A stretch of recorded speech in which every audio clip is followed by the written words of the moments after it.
Vous écoutez Alger Chaîne 3, le journal.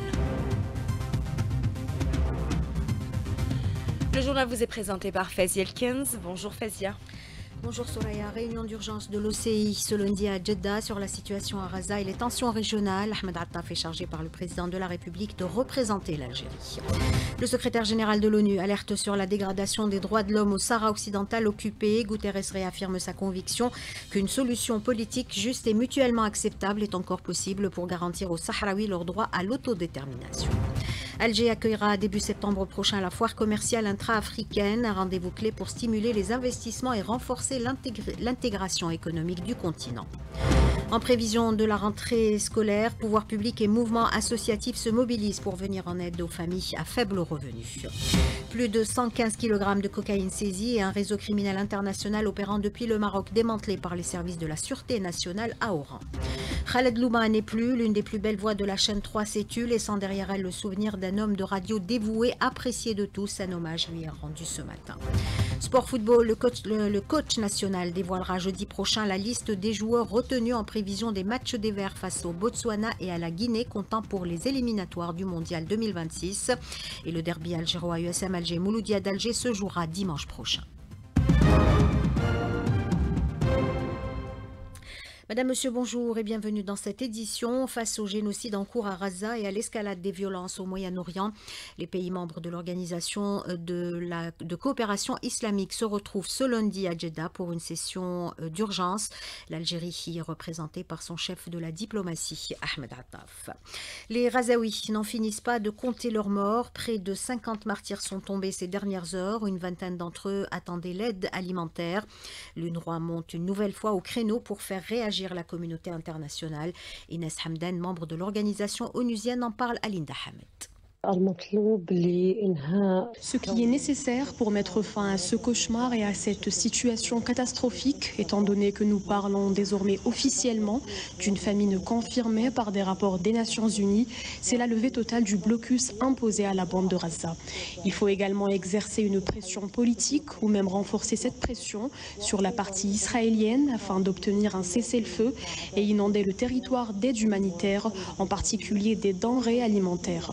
Il est aussi essentiel de faciliter le travail des organisations humanitaires, notamment celles affiliées aux Nations Unies, et en premier lieu l'UNRWA, afin que l'aide parvienne à l'ensemble de la population de la bande de Gaza.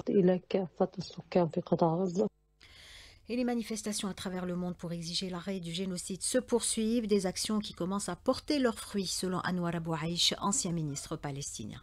La démission en cascade des ministres des Pays-Bas, c'est le témoignage d'une crise que vit surtout l'Europe entre les amis, les esprits de justice et ceux qui sont amis avec le lobby sioniste encore puissant dans beaucoup de pays dans ce monde. Et c'est aussi une preuve que la communauté européenne, je dirais en l'occurrence, commence à se sentir coupable vis-à-vis des Palestiniens. Anwar Abou Aïch, ancien ministre palestinien, répondait à Linda Hamed. L'écrivain et militant portugais Vito Alvarez dénonce dans un article publié sur un site spécialisé les similitudes entre les stratégies d'occupation du Maroc au Sahara occidental et de l'entité sioniste en Palestine. Il accuse les deux parties d'utiliser la propagande pour légitimer l'occupation, piller les ressources et réprimer les défenseurs des droits des peuples. Transition toute faite pour parler des exactions commises par le Marzen au Sahara occidental. Le patron de l'ONU tire la sonnette d'alarme. Dans un rapport rendu public récemment, Antonio Guterres se dit vivement préoccupé par la dégradation des droits humains au Sahara occidental. Le rapport met en avant les violations persistantes commises par l'occupant marocain. Il cite entre autres l'interdiction d'accès au territoire sahraoui pour les observateurs des droits de l'homme, la répression des militants sahraouis et les conditions de détention inhumaines des prisonniers politiques, dont ceux de Gdeim-Izik. Guterres réaffirme sa conviction qu'une solution politique juste et mutuellement acceptable est encore possible pour garantir aux Sahraouis leur droit à l'autodétermination. Les déclarations du secrétaire général de l'ONU doivent à présent être concrétisées sur le terrain, nous dit Bachir Moutik, représentant en France de l'association des familles des prisonniers et disparus sahraouis. Il est contacté par Linda Hamed. qu'on espère, c'est que cette déclaration du secrétaire général de l'ONU sera suivie d'actes forts. La première attente des Sahraouis, c'est tout simplement l'application des droits des peuples sahraouis à l'autodétermination et à l'indépendance. Et deux, comme la MINURSO dépend de l'ONU, que son mandat à minima soit élargi au monitoring des droits humains au Sahara occidental. Mais reste une crainte, c'est que cet appel du secrétaire général reste sans effet concret. Lutte contre le crime organisé, plus de 115 kg de cocaïne saisie. Un réseau criminel international opérant depuis le Maroc a été démantelé par les services de la Sûreté nationale à Oran. L'opération a permis l'arrestation de 5 individus et la saisie d'un camion utilisé pour transporter la drogue dissimulée dans une cache secrète. Les suspects ont été présentés devant la justice. Un important rendez-vous économique est attendu début septembre prochain à Alger. Il s'agit de la 4e foire commerciale intra-africaine, un événement majeur qui devrait générer d'importants investissements et renforcer l'intégration économique du continent. Sophia Boukelcha. Entre attractivité des investissements et intégration régionale, les attentes des opérateurs économiques sont fortes à l'approche de la foire du commerce intra-africain. Ils y voient un levier pour renforcer leur présence sur le marché continental. Mansaf Bouderba, vice-président de la CAPSE. Ce rendez-vous doit concrétiser tous les efforts que les opérateurs économiques privés et publics algériens sont en train de faire pour participer à la sortie de notre économie et devenir une économie transparente, performante, hors hydrocarbures, avec comme objectif un carnet de commandes des exportations digne d'un pays respectable, offrir à nos frères africains la possibilité de venir s'installer en Algérie. L'IATF doit aussi se pencher sur un certain nombre de problèmes en ce qui concerne les tarifs douaniers. Le panier législatif concernant l'harmonisation des monnaies avec une implication des banques centrales pour qu'il y ait demain une monnaie interchangeable unique pour le commerce africain. Les opérateurs économiques comptent mettre en avant tout leur savoir-faire industriel et commercial entre exposition de produits destinés à l'export et signature de contrats avec plusieurs pays. Ils affichent de grandes ambitions. Salah Daas, DG adjoint du groupe Condor. On exposera nos potentialités industrielles et commerciales, toute la gamme de produits destinés à l'export. Évidemment, nous avons déjà des manifestations d'intérêt de la part d'opérateurs économiques du Gabon, du Nigeria, et aussi le salon sera pour nous l'occasion de signer des contrats de partenariat, des contrats de distribution et des contrats d'export vers l'Égypte, la Libye, la Tunisie, la Mauritanie, le Sénégal et la Côte d'Ivoire. Un rendez-vous que les opérateurs espèrent décisif pour franchir un nouveau cap dans leur conquête du marché continental. Et selon Amadou Diagne, président du Forum des opérateurs pour la garantie de l'émergence économique de l'Afrique, cette foire représente une opportunité unique pour le continent de transformer ses ressources localement, soutenir les PME et promouvoir des partenariats concrets. Vous le savez, l'Algérie a récemment levé sa réserve à l'article 15, alinéa 4 de la Convention internationale pour l'élimination de la discrimination à l'égard des femmes. Cette disposition garantit l'égalité entre les hommes et les femmes dans le choix du lieu de résidence et du domicile.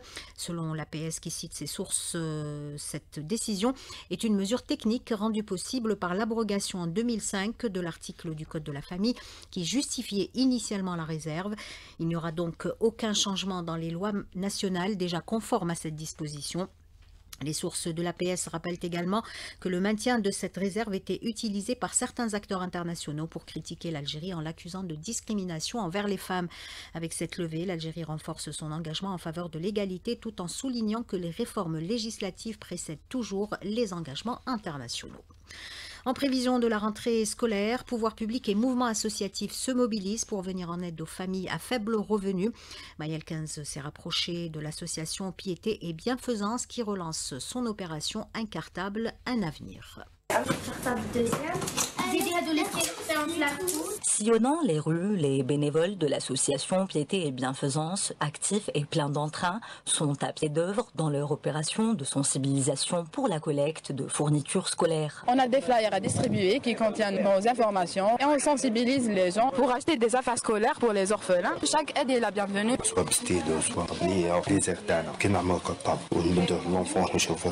Après la collecte, nous avons assisté à partir du siège de l'association l'éducation, au tri et à l'opération de livraison des trousseaux scolaires. On fait le tri de toutes les affaires des différents cycles. On prend le nom et le prénom de l'enfant, le numéro. On les prépare pour leur livraison. Nous sommes allés ensuite à la rencontre de donateurs dont les diverses actions témoignent de leur sens de la générosité et de l'altruisme. À travers l'Internet. J'ai connu cette association grâce aux réseaux sociaux. On leur fait des dons, on aide ces orphelins et de temps à autre, on leur octroie des sommes d'argent. Dès qu'on a un petit lot de vêtements, on se déplace, on dépose. Les parents, très touchés par cet élan de solidarité, ont manifesté ainsi que leurs enfants leur joie et leur reconnaissance. Ils m'ont donné un cadeau, plein des affaires scolaires, tout le nécessaire pour me rendre le sourire à ma fille. Solidarité, mobilisation, entraide, assistance sont les concepts clés qui sous-tendent les actions des associations caritatives et des donateurs, dont le principe est de redessiner un sourire sur le visage de chaque enfant vulnérable le jour de la rentrée scolaire.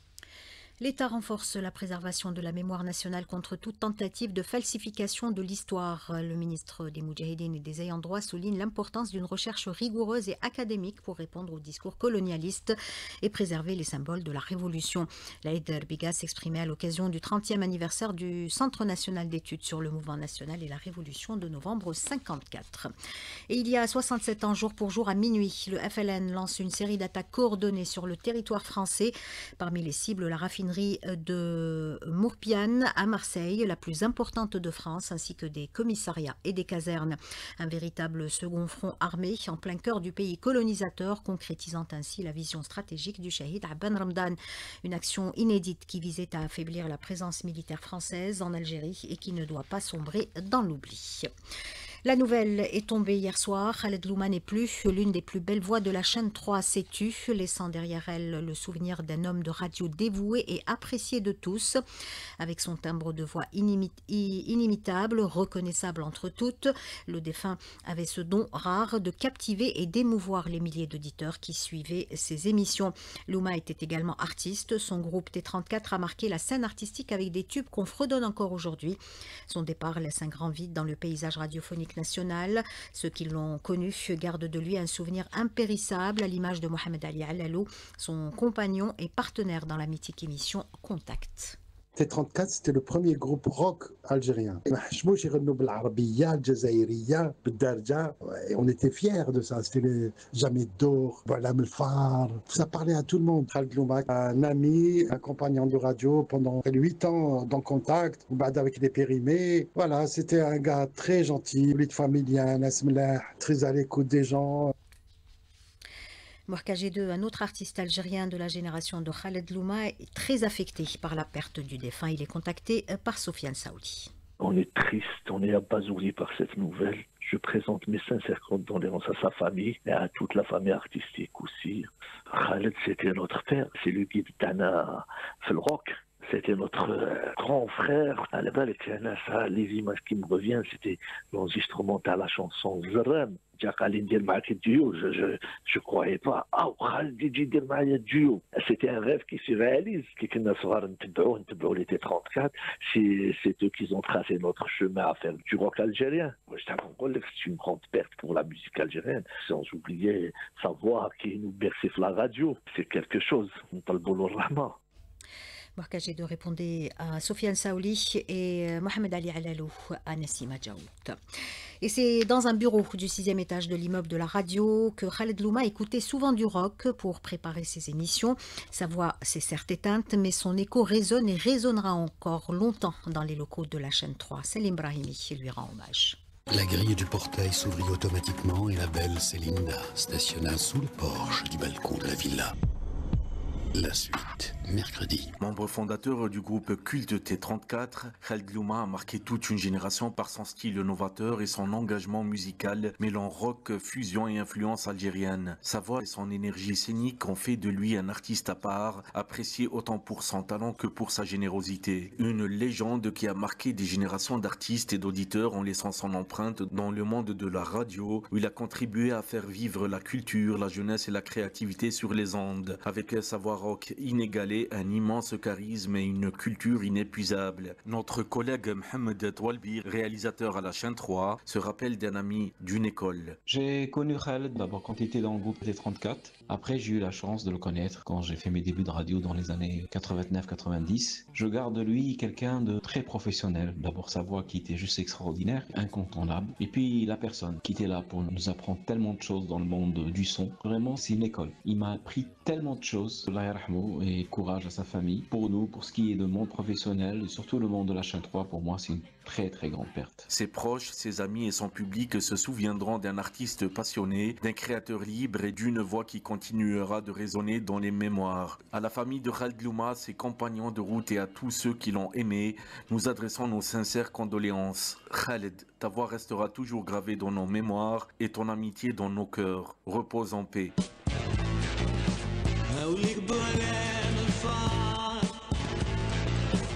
Le directeur général et l'ensemble des travailleurs de la radio nationale présentent leurs condoléances à la famille du défunt, condoléances également du président de la PN Brahim Bourali et de la direction de la communication de la présidence de la République. Le défunt sera inhumé cet après-midi après Salat al-Dohr au cimetière de Ouattarfa entre Al-Ashur et Draria. Inna lillahi wa inna ilayhi raji'un.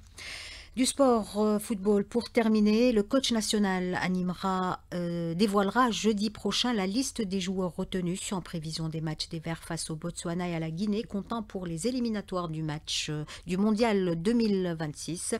Vladimir Petkovic animera une conférence de presse. Et en football, toujours le derby algérois USM Alger et Mouloudia d'Alger se jouera dimanche prochain. Annonce de la Ligue de football professionnel qui ne précise toutefois pas le lieu et l'heure de la rencontre. 8h16 sur Alger et chaîne 3. C'est la fin de ce journal réalisé par Aïssa Abderrahman, Khaled était à la console technique, Nesrine à la régie d'antenne et Yassine au streaming vidéo. Tout de suite, la météo avec Soraya Zantar.